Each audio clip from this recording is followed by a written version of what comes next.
Waheshimiwa mawaziri pamoja na naibu mawaziri ambao wamejumuika nasi leo, Mheshimiwa Hamza Johari, mwanasheria mkuu wa serikali, pamoja na mapacha wako wote, kiwepo mwanasheria mkuu wa Zanzibar, Daktari Mustafa Mohamed Siani, jaji kiongozi wa Mahakama Kuu ya Tanzania, waheshimiwa wabunge wote ambao mmejumuika nasi, ndugu Baraka Leonard, katibu wa Bunge la Jamhuri ya Muungano wa Tanzania, Daktari Jimmy Onazi, katibu mkuu ofisi ya waziri mkuu, pamoja na makatibu wakuu, naibu makatibu wakuu wote ambao mmejumuika nasi katika tukio hili la leo, viongozi mbalimbali mliohudhuria katika misa hii takatifu, watumishi wote wa ofisi ya waziri mkuu pamoja na watumishi wote wa Bunge la Jamhuri ya Muungano wa Tanzania, viongozi mbalimbali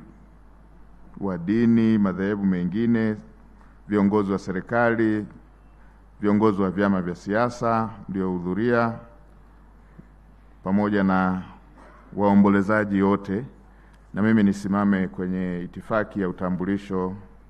tuliopewa. Niungane pamoja na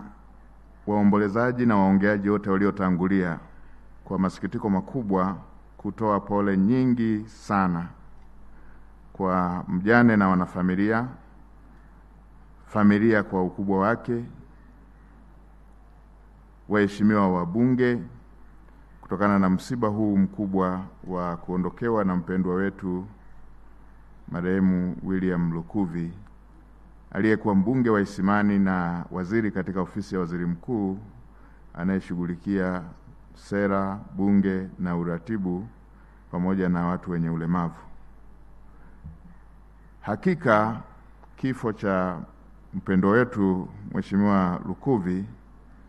kimetuacha Watanzania wengi tukiwa na simanzi kubwa na butwaa kubwa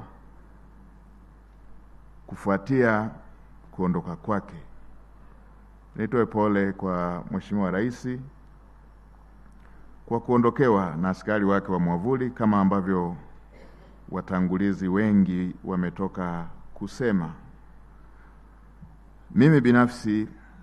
nimekuwa nikiwasiliana naye na kushauriana naye mara kwa mara hadi siku ambapo